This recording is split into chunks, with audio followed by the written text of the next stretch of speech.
I wanted to talk about top 3 gun myths that gun owners are responsible for spreading that they're not true. And I don't think we don't need to spread these myths anymore. And I think what we're trying to do here is we're trying to downplay, pieces of the Second Amendment to make them more acceptable to people who don't like guns.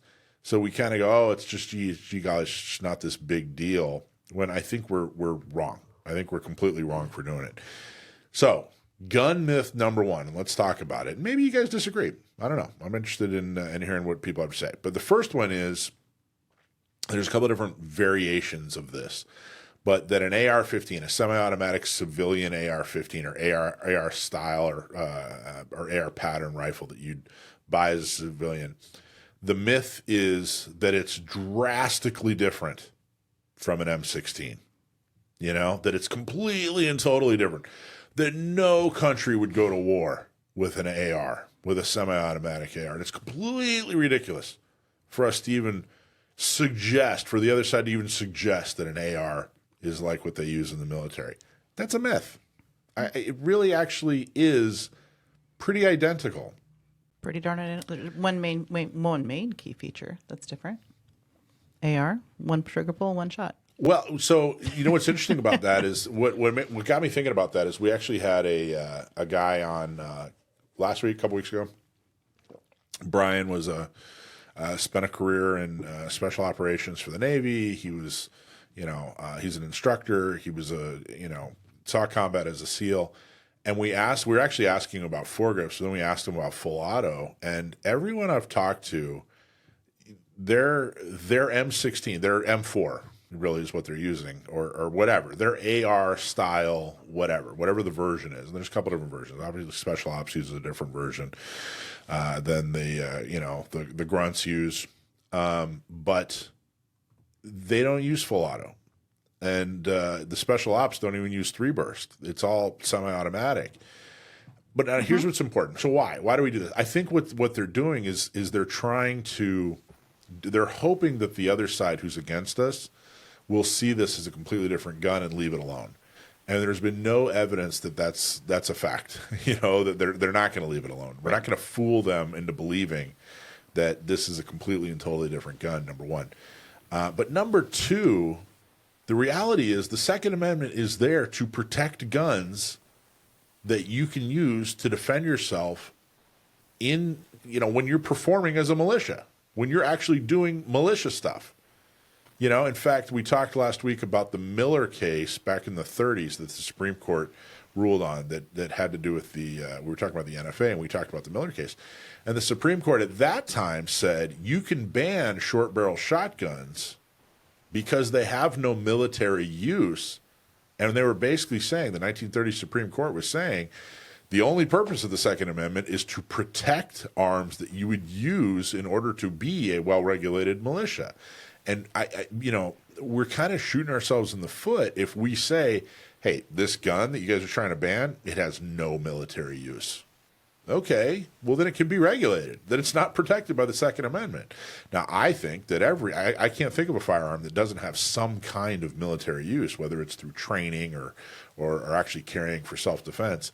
But it is a myth that I believe we should completely stop. We're splitting this hair as if the ARs that we purchase and buy for self-defense, for sport, for collecting are significantly different than the types of firearms that are used in the military. There's a myth that I think gun owners are perpetuating that we should completely stop. In fact, I think we're wrong on that. What say you, Alicia? What do you got?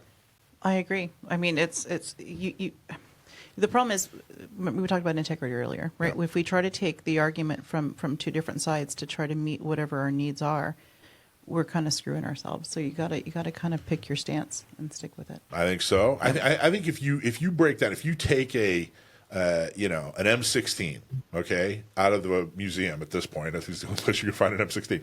But let's say you take an M4 that standard issue M4, and you completely break it down and put it on the other end of this table, and then you take my AR, and you break it down and put it on this end of the table.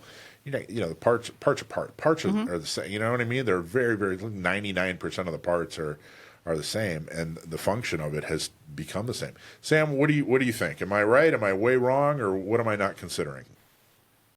I'd like to address the two arguments you just made in reverse order.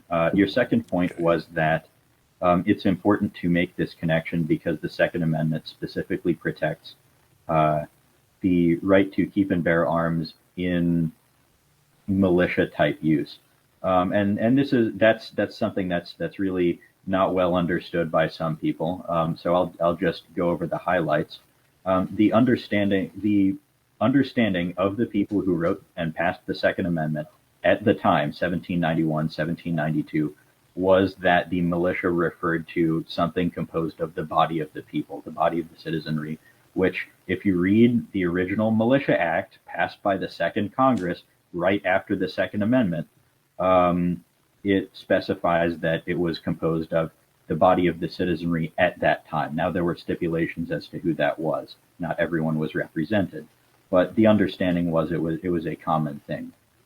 Second, the National Guard is not what is referred to. The National Guard didn't really exist in its modern form until the early part of the last century, and didn't exist at all until a few decades prior to that. Although some militia units were standardized as National Guard regulars, if you will, that isn't the Second Amendment does not protect the existence of the National Guard. There are no other parts of the U.S. Constitution that refer to a power the government has, which would be to raise the National Guard or something like that, as a right. There's no such thing as a collective in the understanding of the Constitution. And third, what you pointed out, Michael, the first time the NFA went to court, which is the foundation of all federal firearm legislation, gun control legislation in the United States, when it was upheld in the Supreme Court in the late 80s, the understanding was that it was to protect the right of average people to own military equivalent arms, which was considered normal in times past. The fact that there's this distinction made now between like military style versus Grandpappy's old hunting rifle, which may very well be mechanically identical to a Mauser, for example. Right. This is a complete historical aberration.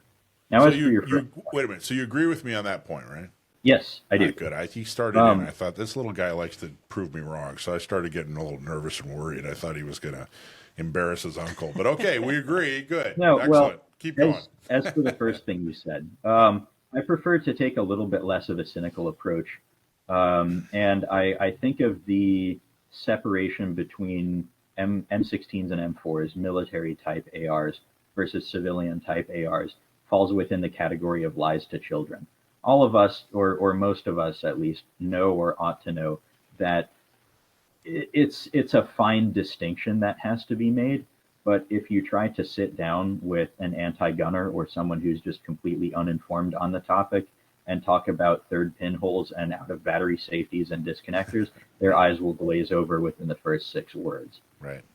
So I think that where this myth comes from and why it became, I hate to say it, but why it became necessary was to make the distinction in people's minds that when you walk into your neighborhood gun store and buy an AR, it's not a machine gun that Right. someone is going to go out and immediately use to mow down a large crowd of people or do some other horrific act, because the image in people's minds when they see a civilian AR, and when they've seen civilian ARs since they became available in the 60s, really, was of your Rambo action movie kind of nonsense with someone hip firing and spraying out an improbably large number of rounds that magazine can't fit because of Hollywood magic. So in short, the myth comes from a good place, and it's important to make that distinction, but it runs the risk of dominating the conversation about the AR platform and other types of popular firearms that appear similar to military firearms, or that I should say that appear similar to what people see in action movies as what the bad guys are using, because that's really what it is. It's all about perception. Agreed. Okay. Next myth. Hey, thanks for watching Gun Owners Radio. I hope you loved that clip. Don't forget to like, subscribe, comment, and follow us on social media. And check out our website at gunownersradio.com.